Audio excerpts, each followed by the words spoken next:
Déclic, Julie Morel. Bienvenue à toutes et tous dans Déclic. Des élections présidentielles doivent se tenir au Congo dans 3 mois. Et à l'approche de ce scrutin qui verra le président Tshisekedi briguer un 2e mandat, les voix critiques envers le régime ont de plus en plus de difficultés à s'exprimer. Sur place, opposants politiques et journalistes dénoncent un tournant autoritaire du pouvoir congolais. Notre invité ce soir, Eric Nindou, est le directeur de la communication de la présidence congolaise. Il répondra à ces accusations. Et puis, cette question ce soir dans Déclic, est-ce le moment d'investir dans l'immobilier? Les prix commencent en effet à baisser, mais les taux d'intérêt et les coûts de construction et de rénovation, en revanche, ont grimpé en flèche. On fait le point ce soir sur les dernières évolutions du marché avec une notaire, un agent immobilier et un promoteur.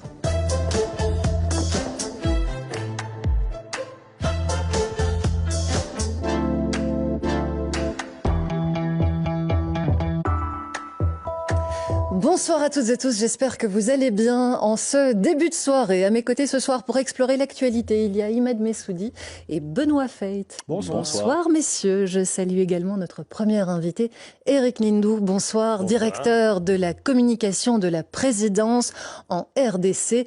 Notre première escale ce soir, c'est en effet le Congo. Le 20 décembre prochain, la RDC organisera des élections présidentielles et à moins de 3 mois de cette échéance, plusieurs organisations des droits de l'homme comme Human Rights Watch par exemple, mais aussi des opposants, des journalistes, des organisations de la société civile dénoncent un climat de plus en plus répressif au Congo, avec notamment, Benoît, des inquiétudes en termes de liberté de la presse et de respect des droits de l'homme. Expliquez-nous ce qui vous a été rapporté.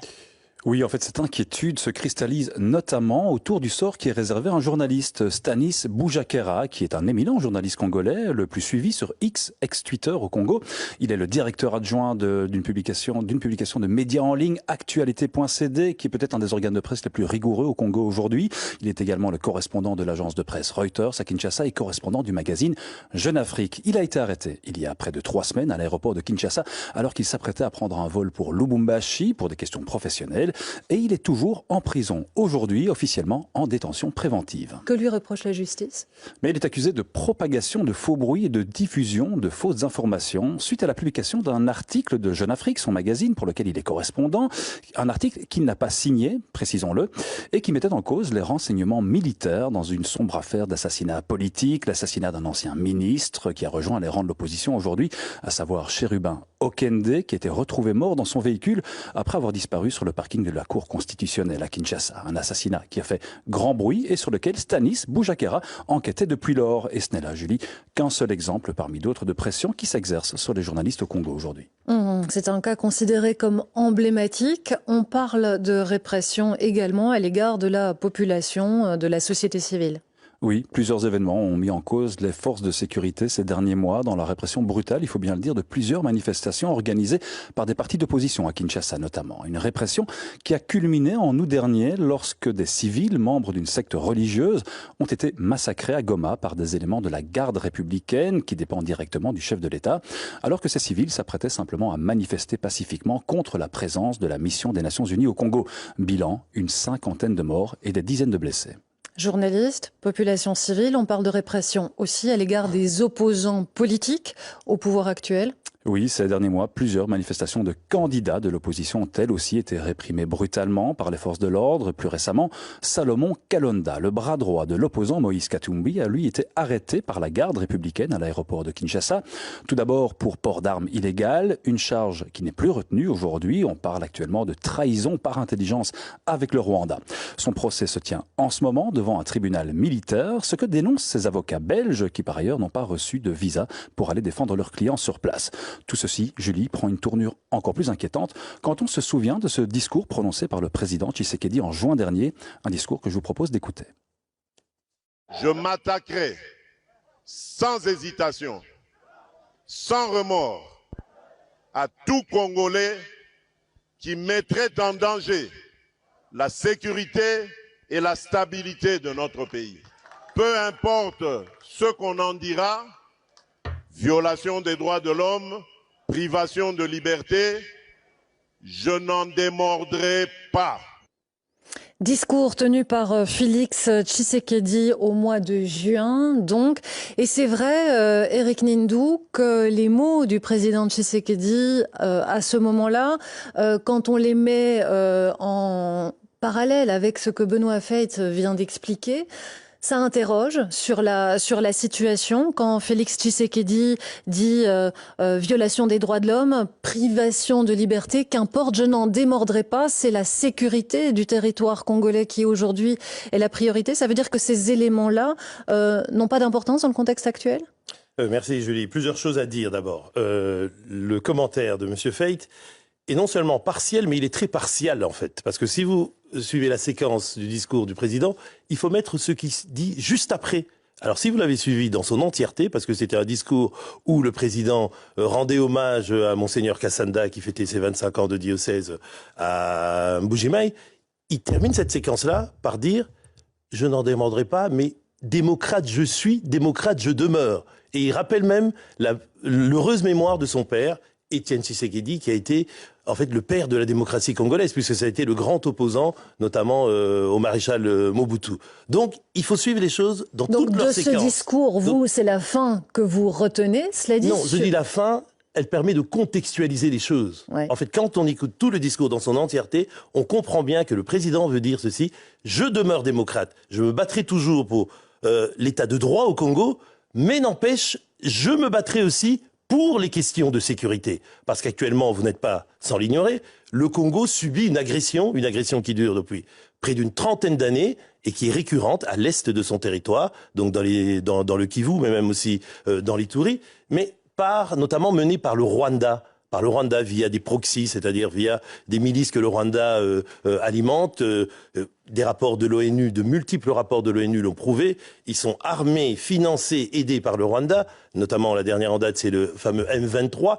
Et ils pillent, ils tuent, ils violent à l'est du Congo. Et c'est cette menace sur la sécurité du territoire congolais qui justifie ce qu'on vient d'entendre dans le compte-rendu que Benoît Feit vient de faire, c'est-à-dire... Non, qui ne justifie pas, parce que ça aussi, c'est pour ça que je disais partiel et partiel.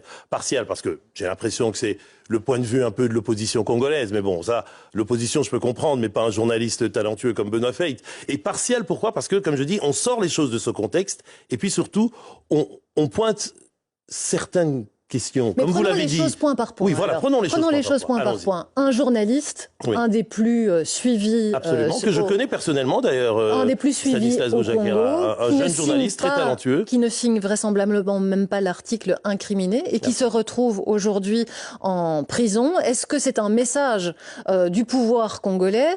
Les journalistes, pour le moment, on se calme un petit peu. Est-ce que c'est un message à tous les autres journalistes aujourd'hui, à 3 mois des élections? Pas du tout, Julie Morel, parce que si vous allez au Congo, vous verrez que la presse n'a jamais été aussi libre que sous le régime de Félix Tshisekedi. Aujourd'hui, il y a une multitude de journaux.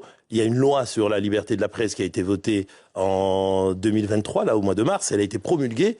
Elle fait suite à des états généraux de la presse qui avaient eu lieu en 2022. Donc, la profession est en train de se réglementer. Il y a un syndicat à la presse et puis il y a aussi, comment je pourrais dire ça, une instance. Mais vous n'êtes pas surpris, vous, par cette arrestation de ce on va aller dans le détail. L'arrestation de Stanislas Boujakera, c'est d'abord un événement malheureux. Parce que, comme je vous dis, c'est un jeune journaliste talentueux, effectivement, qui a beaucoup d'audience au sein de la population congolaise. Mais il s'avère que là, il n'est pas arrêté parce qu'il est journaliste, il est arrêté parce qu'il a répandu des faux bruits. Et dans un pays qui est menacé pour son intégrité territoriale... Mais Eric, attendez, laissez-moi terminer la séquence. Qui est menacé par des rebelles, par une milice qui est armée, des terroristes en fait, qui sont armés par le Rwanda, quand il propage de tels mensonges. Mais il a propagé où? Il les a propagés dans Jeune Afrique, ça a été repris même par RFI. Pardon? Il n'a pas signé cet article. Mais l'enquête, je ne suis pas enquêteur, mais l'enquête a prouvé que c'était lui qui était l'auteur de cet article. Un article qui n'a jamais été écrit par l'ANR, l'Agence nationale de renseignement, c'est-à-dire les services en quelque sorte. Symboliquement. Donc c'est un article qui peut conduire à la déstabilisation d'un État. C'est pour ça que Stanislas aujourd'hui est sous mandat d'arrêt.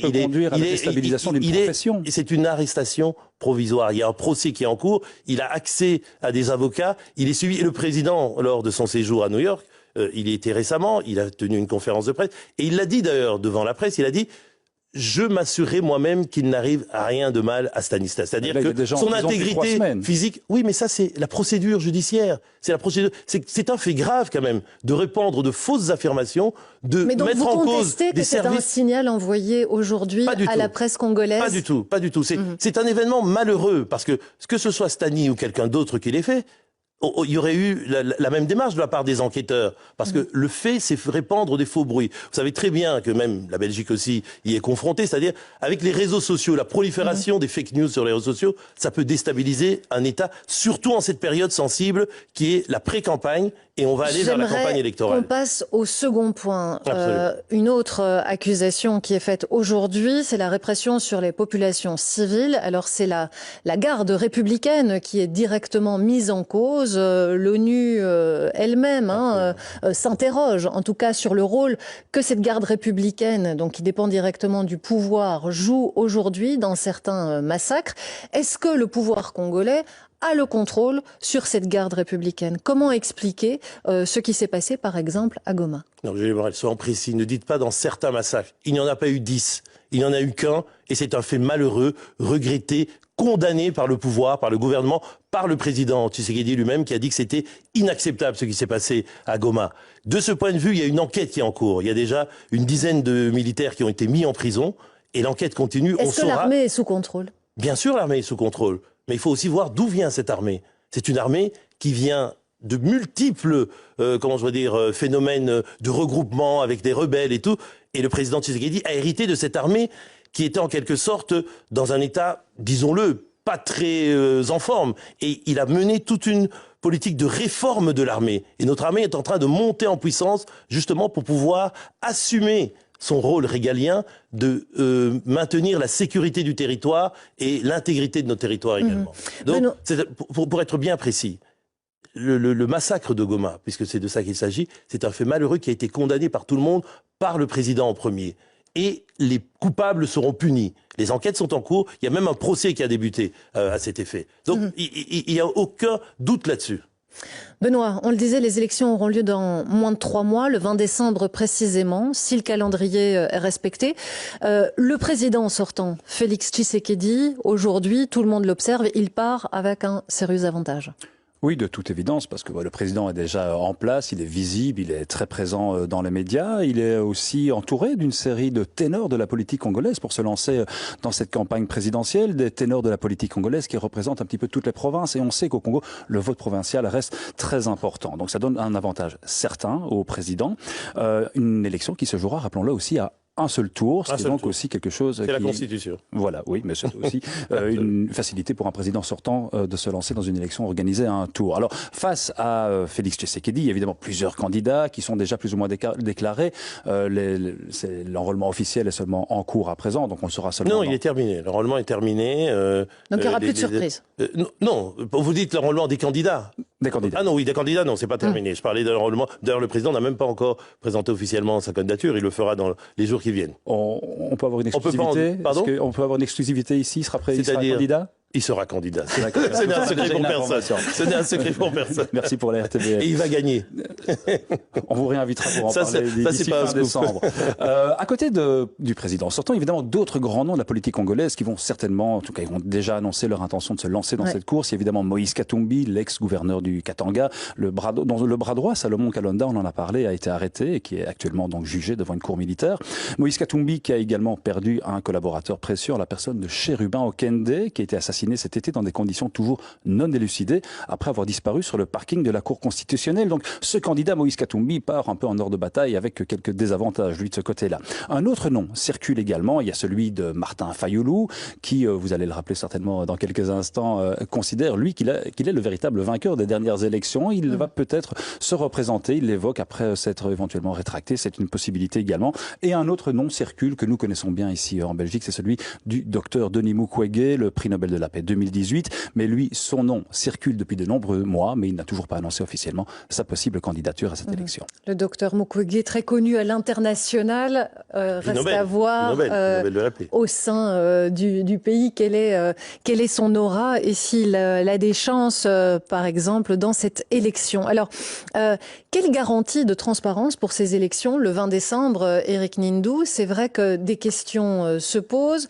notamment suite aux déclarations du président de la CENI, la commission électorale, qui est revenu en disant c'est très clair, il y a eu un accord lors du dernier scrutin entre le président Tshisekedi et l'ancien président Joseph Kabila pour écarter Martin Fayulu, qui était le vrai gagnant des élections. Alors quand on entend ça, on est évidemment en droit de se poser des questions sur le vrai vainqueur des dernières élections d'une part, mais sur la transparence du prochain scrutin. Bon, d'abord, je vais vous dire qu'il faut recontextualiser les choses aussi. Elles sont précieuses pour ceux qui nous suivent. L'actuel président de la CENI, c'est Denis Kadima. Quelqu'un d'une intégrité, je veux dire, inattaquable. Il est connu comme étant un expert mondial pour avoir mené des processus électoraux dans de nombreux pays. Et c'est lui qui est à la tête de la CENI, la Commission électorale nationale indépendante. Et il a mis en place un processus transparent et qui va mener à des élections justes, transparentes et honnêtes le 20 décembre prochain.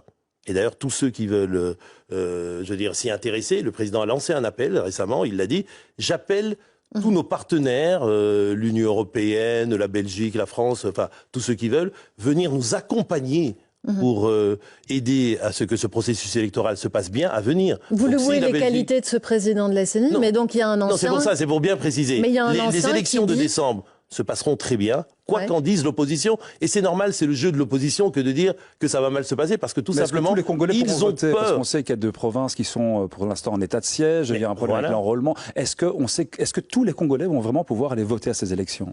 Alors, tous les Congolais peuvent voter, ils se sont enrôlés d'ailleurs, le processus d'enrôlement est terminé. En revanche, dans les 2 provinces qui sont en état de siège, c'est-à-dire le Nord Kivu et l'Ituri, on peut prolonger encore. Donc, dans les derniers mois qui restent, on peut prolonger leur enrôlement. Mais la véritable question là-dedans, c'est la question de la paix. C'est la question du cri de la RDC qui demande à la communauté internationale de faire pression, de même d'avoir des sanctions sur le Rwanda pour que le Rwanda arrête de financer le M23 et que la paix revienne dans ces 2 régions. Et de ce point de vue-là, les gens pourront s'enrôler. Donc il faut voir la cause et pas simplement voir l'effet qui est que les gens ne puissent pas s'enrôler. Alors revenons sur la question de la transparence de M. Nanga. Monsieur Nanga, c'est l'ancien président de la Commission électorale nationale indépendante. Président de la CENI en 2018, lors de l'élection du président Tshisekedi. Mais donc qui a vécu les choses de l'intérieur, a priori. Mais qui est un peu un drôle de bonhomme. À l'époque, il aurait, soi-disant, cautionné une tricherie. Il n'a rien dit durant 5 ans. Et puis là, subitement, boum, par l'effet du Saint-Esprit, il vient déclarer que, n'oubliez pas que monsieur Nanga est aussi sans doute candidat à l'élection présidentielle de 2023. Donc c'est pour ça que M. Nanga répand de fausses rumeurs, des fausses nouvelles. Et ce n'est pas nouveau. Dès 2018, des gens ont répandu cette nouvelle. Vous le savez très bien. Fayulu l'a dit. Il l'a crié à tue-tête, mais personne n'a présenté le moindre début de preuve d'une fraude. Donc 5 ans plus tard, on est passé à autre chose. Surtout que durant ces 5 ans, le président Tshisekedi, il a travaillé. Il a donné au Congo un nouvel élan, une nouvelle dynamique de développement. Il a par exemple fait quelque chose qui était dans la Constitution mais qui n'avait jamais été appliqué, c'est-à-dire la gratuité de l'enseignement de base. Ce qui a permis à 6 millions d'enfants, notamment des jeunes filles, de retrouver le chemin de l'école. C'est quelque chose de formidable. Il vient de lancer ce que vous connaissez tous ici en Belgique, de manière, je veux dire, presque évidente, ça ne vous étonne pas, on appelle ça la mutuelle. Quand vous êtes malade, vous allez, il y a le système avec le tiers payant, vous ne payez pas tout, la mutuelle vous rembourse. Au Congo, ça n'existe pas. Les gens n'ont pas assez de moyens pour se faire soigner. On vient d'introduire un système de couverture santé universelle qui commence par la gratuité de l'accouchement et des soins pour les nouveau-nés. On entend, et c'est logique que vous défendez évidemment le bilan. Tout ça pour vous dire quoi, Madame Morel, pour vous dire que quand je dis que le président Tshisekedi va se présenter bien sûr et qu'il va sans doute gagner les élections, enfin j'en suis certain moi, mais bon, on laissera les élections se dérouler en décembre 2023, c'est parce que il a travaillé, il a un bilan positif qui est reconnu par la population congolaise. Il y a 2000 ouvrages qui sont en train d'être construits dans les territoires à partir d'un programme qu'il a lancé. C'est un bilan que vous défendez, et évidemment, on le comprend. Merci en tout cas d'être venu répondre ce soir dans notre studio aux différentes accusations, qu'elles viennent de l'opposition ou encore des journalistes. Merci aussi à vous, Benoît, d'être venu. Mais on invite les journalistes, à la RTBF aussi, à venir couvrir ces élections. Vous serez les bienvenus parce qu'on veut le faire en toute transparence. L'appel est entendu. Merci, Éric Mindou, directeur de la présidence, du directeur de la communication de la présidence en RDC.